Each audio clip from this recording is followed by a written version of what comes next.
Selamat sore, Master. Selamat sore, salam rahayu, salam dunia gendang. Baik, terima kasih atas kehadirannya pada kesempatan ini di BFT News TV.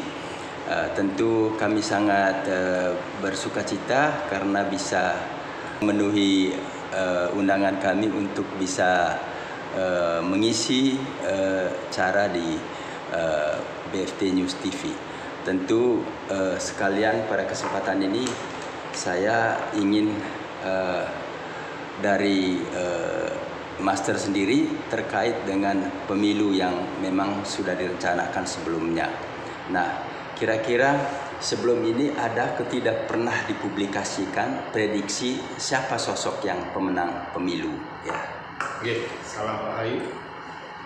Saya sebagai seorang yang berprofesi di supranatural kesulitan, pastinya ada beberapa media yang mewawancarai atau meminta pendapat saya dalam hal prediksi. Dan kebetulan prediksi yang saya sampaikan sekali lagi adalah kebetulan tepat. Jadi alam semesta memberikan saya sinyal-sinyal, kemudian sinyal itu saya sampaikan. Jadi Anda bisa dilihat saya tidak mengatakan nama medianya itu, jadi saya memakai simbol-simbol untuk memperhalus daripada prediksi saya. Jadi saya memakai unsur, kalau kelahirannya tahun 51 contohnya itu unsurnya adalah logam. Itu kalau tahun 87 itu elemennya adalah api. Jadi saya memakai unsur-unsur dan kebetulan sekali tepat dan sampai prediksi kemenangan dari 3 calon presiden dan wakil ini kebetulan sekali tepat siapa yang menjadi pemenang. Ya.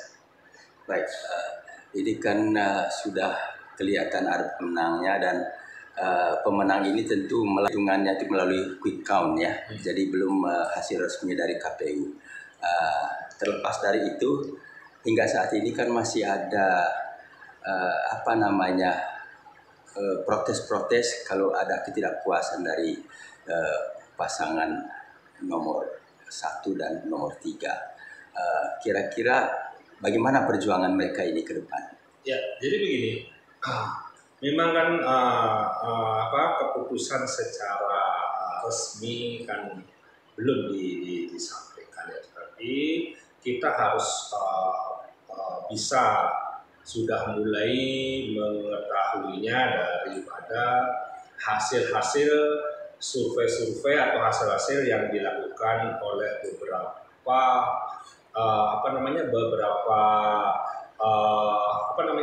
yang bisa dibilang hasil quick count. Jadi hasil quick count yang disampaikan itu sudah memfokus atau mulai mengetahui siapa kira-kira yang bisa menjadi pemenangnya, walaupun itu belum keputusan resmi dari KPU ya. Nah sekarang di setiap pemilu yang ada dari dahulu itu harus kita ketahui bahwa di mana-mana dalam setiap bukan saja pemilihan umum tapi dalam setiap kompetisi apapun juga pasti ada rasa ketidakpuasan. Biasanya justru yang merasa kalah atau sudah kalah itu pasti merasa tidak puas. Itu dari dulu. Jarang sekali yang terjadi pemenang yang protes, itu jarang. Pada umumnya pasti yang kalah yang akan melakukan protes. Ya, itu sih yang saya rasakan.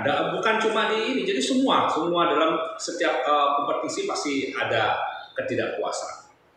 Nah, mengenai bagaimana ranah protes daripada yang merasa kalah di sini itu bukan wewenang saya, jadi saya tidak akan bisa membahas bagaimana nanti yang kalah itu apakah akan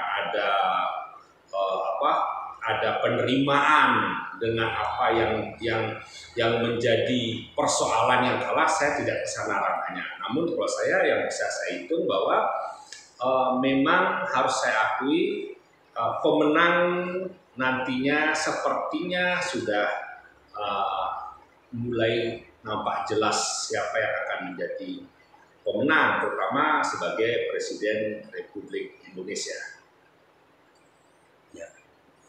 Lalu setelah sekarang sudah mengetahui siapa pemenangnya, tentu sosok ini kira-kira ke depannya seperti apa? Ya, nah sebagai pemenang ini masih ini ya belum keputusan KPU, tetapi secara kita lihat secara garis besar dari hasilnya ini mengatakan bahwa pemenang yang sekarang untuk sementara ini adalah 02 kan. Ya. Nah, memang di sini setiap calon itu pasti ada kelebihan dan kekurangannya. Kita tidak bisa menutupi baik itu yang 1, 2, 3 itu pasti ada kelebihan dan kekurangan masing-masing. Namun saya dari bagian supranatural konsultan jelas mengambil sudut pandang saya adalah dari sudut pandang supranatural. Jadi sudut pandang hitungan-hitungan berdasarkan hitungan leluhur kita yang dihitung berdasarkan kelahiran, sudah itu berdasarkan bintang atau bekal urip seseorang, hingga kenapa orang tersebut bisa menjadi pemenang dalam pemilu ini. Ya, sekarang kan tentu sudah mengerucut kepada pemenangnya. Ya, tentu kira-kira Indonesia ke depan ini di tangan sosok presiden terpilih ini seperti apa? Ya, sekarang saya mau mengambil bahwa pemenang sekarang Bapak 02 ya, Prabowo ya, Bapak Prabowo ya, dengan Gibran ya. Nah, kalau kita mengambil dari hitungan unsur, ini unsur siapa? Jadi ada pembagian beberapa elemen unsur. Kelahirannya Bapak Prabowo adalah 17 Oktober tahun 1951. Sempat saya ulas di beberapa media yang ada ya. Jadi tahun ini adalah tahun kayu. Ya, kayu, elemennya kayu, 2024 itu adalah elemennya kayu. Kayu kalah oleh logam. Nah, tahun 1951 itu elemennya logam. Jadi pada umumnya kelahiran daripada 1951 itu mempunyai power lebih kuat. Karena dia bisa mengalahkan power kayu. Nah, ini sebagai nilai plusnya ya. Kemudian kelahirannya Gibran itu adalah 1 Oktober 1987. 87 elemennya adalah api. Apinya negatif, sedangkan tahun ini kembali kayu. Kayu menghidupi elemen api. Jadi sebenarnya kelahiran kedua calon ini adalah mempunyai kelahiran yang kuat. Ya, yang kuat untuk di tahun 2024. Ini yang bisa saya sampaikan ya. Kenapa? Alasannya dari sudut hitung-hitungan ilmu tenung ya, ilmu ramalan kuno ya. Nah, kalau saya lanjutkan lagi, ini kelahiran yang Bapak Prabowo sendiri adalah Budepon ya. Budepon, jadi ininya maksudnya dadi.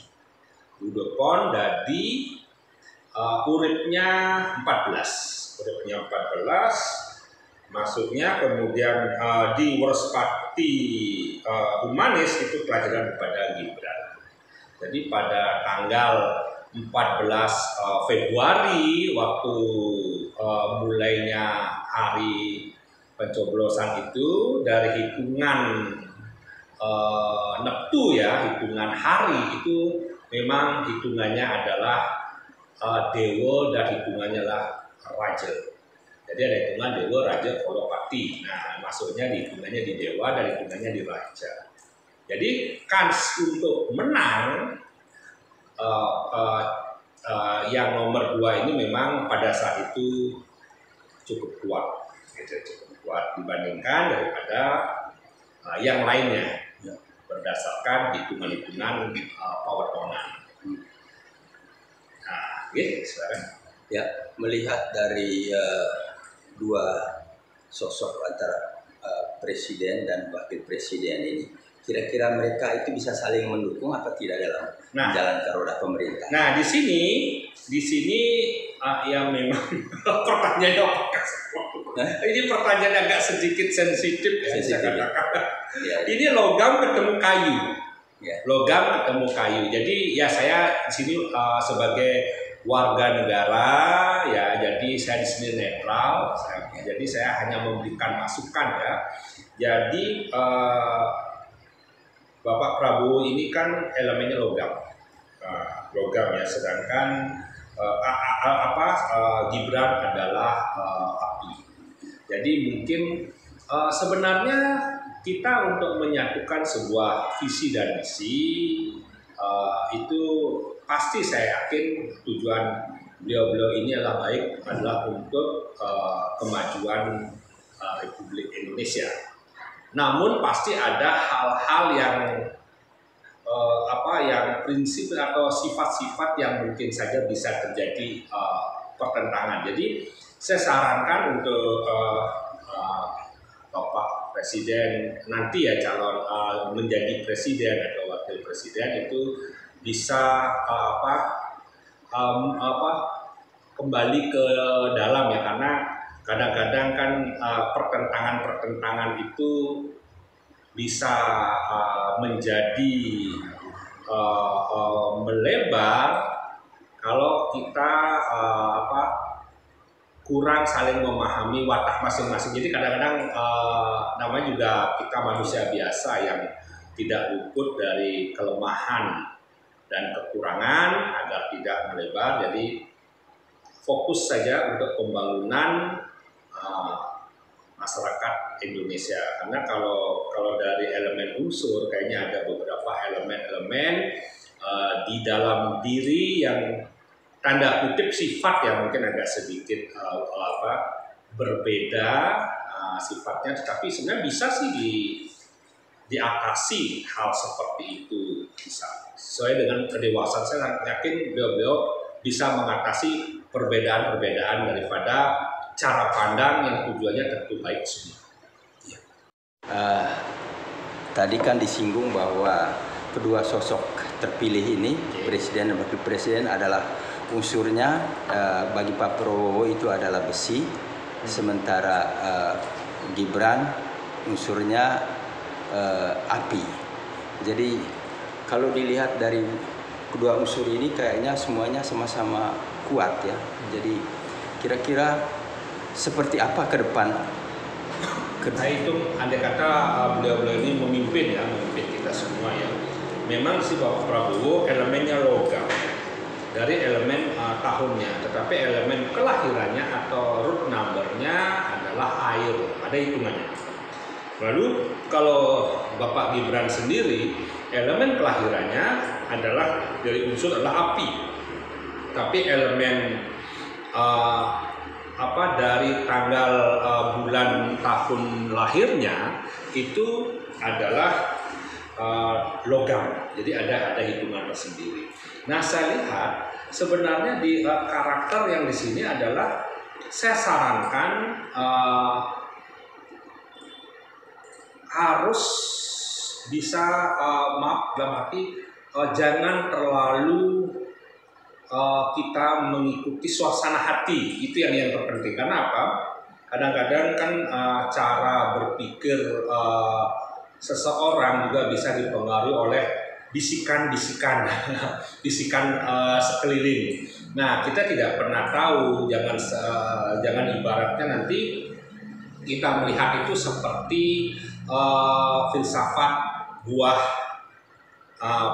pepaya. Nah, buah pepaya itu nampaknya di luarnya tapi di dalamnya licik-licik batu. Jadi saya sarankan kepada beliau yang nanti akan menjadi penjabat, gunakan tetap segalanya menggunakan juga hati di dalam menerjemahkan pembahasan-pembahasan yang mungkin saja ada sedikit terjadinya pertentangan. Alasannya apa? Karena kita harus tahu di sekeliling kita ini pembisik-pembisik itu kan macam-macam. Bisa saja ada pembisik-pembisik yang ibaratnya seperti lem, ya, encer, merekatkan, tetapi ada juga seperti gunting, ya, tampak menyatukan, tetapi malah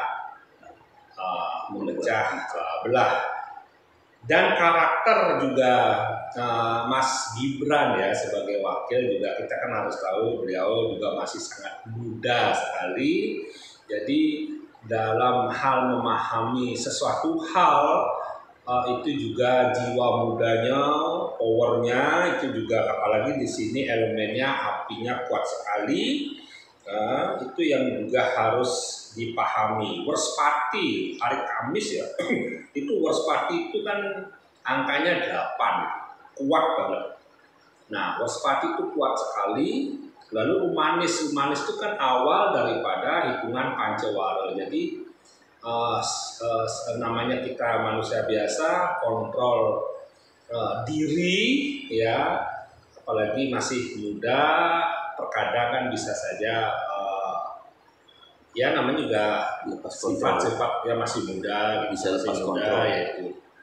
Kalau potensi sangat luar biasa, Mas Gibran itu luar biasa potensinya, cuma ya namanya masih perlu kita ya menganalisa dari sifat, ya. Saya bukan dari kepemimpinan, ya, saya tidak akan membahas kepemimpinan, kemampuan memimpin, itu tidak saya bahas, ya.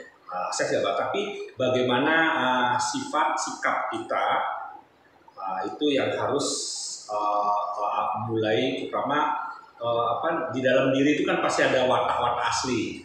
Nah, itu yang kadang-kadang bisa suatu saat muncul ke permukaan pada saat kita mungkin dia sedang lelah. Apakah karena saya juga sering menangani klien yang begitu, ketika dia sedang lelah, sedang posisi kurang nyaman di dalam mengatasi persoalan kehidupan atau persoalan masyarakat yang pemerintahan. Nah, itu kadang-kadang hal itu bisa menjadi blunder kalau kita tidak bisa memahami secara baik keadaan. Ya, artinya mereka keduanya ini harus turunkan egonya masing-masing. Sebenarnya semua orang punya kelemahan.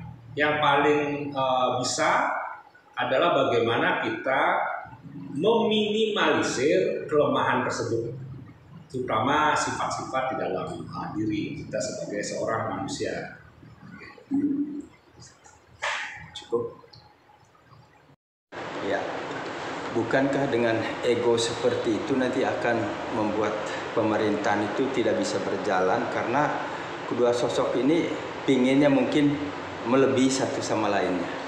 Saya yakin beliau-beliau bisa mengatasi hal itu, karena di samping-samping beliau atau dalam memilih tokoh-tokoh yang bisa membantu beliau, baik itu di sebagai menteri-menterinya atau Dewan Penasehat Presiden dan sebagainya, pasti hal seperti itu yang bisa saya yakin bisa teratasi, ya. Bisa teratasi.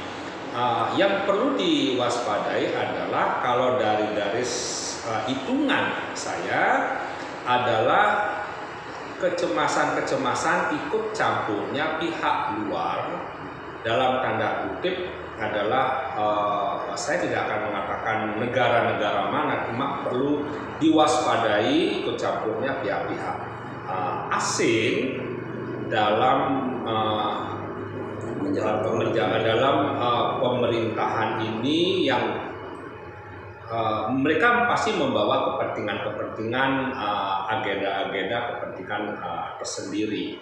Nah, oleh karena itu sebagai masyarakat juga harus memahami, karena apa, jangan terjadinya sedikit-sedikit ketidakpuasan dari masyarakat, kemudian akan timbulnya demo-demo. Karena saya lihat pemerintah nanti akan ada beberapa banyak demo yang terjadi.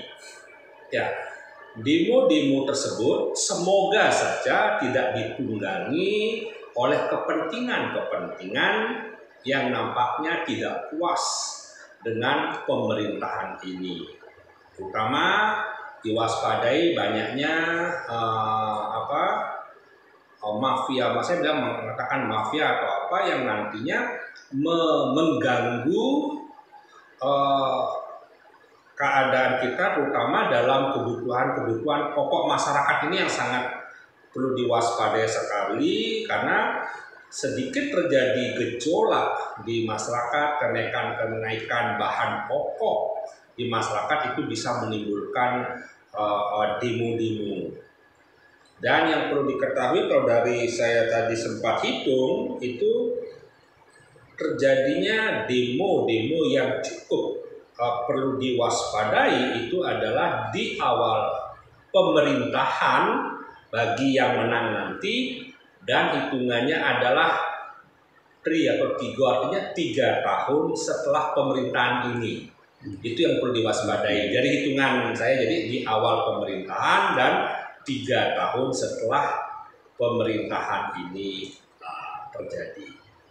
Ya, jadi kalau terkait dengan gangguan demo itu tadi, apakah nanti itu bisa mengganggu jalannya roda pemerintahan? Saya sangat yakin, karena beliau ini kan bukan saja terpilih oleh rakyat, tetapi semesta sudah merestui. Saya yakin kebijaksanaan beliau, apalagi kemudian didukung oleh orang-orang di sekeliling beliau yang mempunyai kredibilitas yang terpilih, bisa mengatasi ini dengan baik. Namun tetap kita perlu mewaspadai, karena apa? Karena zaman Kali Yuga ini itu segala hal bisa saja menjadi besar karena hal-hal yang kecil yang tidak segera kita antisipasi. Baik, kelanjutan dari demo tadi, tentu demo sekarang ini kan juga punya tendensi ya bahwa hingga saat ini masih memprotes bahwa pasangan nomor 2 ini memang masih bermasalah dengan karena pasangan yang dikagetkan dengan adanya unsur masuknya MK untuk merestui ini. Jadi seperti apa? Ya, tentang ketidakpuasan maupun indikasi adanya hal-hal yang dianggap tidak sesuai, itu bukan ranah supranatural konsultan. Jadi itu kita dalam negara hukum pastinya ada jalur-jalur yang bisa dibahas sesuai dengan undang-undang yang berlaku. Baik, sebagai closing statement, kira-kira apa dari semua apa yang kita bicarakan tadi mengenai kesimpulan daripada pembicaraan kita ini? Ya, kesimpulan bagi saya mengharapkan sebagai warga negara bahwa untuk kedepannya para pemimpin dan yang dipimpin, kita memahami bahwa kita adalah bagian daripada warga negara Republik Indonesia, ya. Kurangi, tekan ego masing-masing, tekan keinginan-keinginan atau fitnah-fitnahan. Mari kita bersama menuju Indonesia yang lebih baik, ya. Rasa kekeluargaan, rasa kedamaian, untuk meningkatkan hal-hal positif agar negara kita menjadi kedepannya menjadi negara yang sangat luar biasa disegani, dan kalau dikatakan di supranatural konsultan adalah lebih metaksu ya dipandang oleh negara-negara lain. Salam Rahayu, salam kebajikan, salam kedamaian. Rahayu, Rahayu, Rahayu.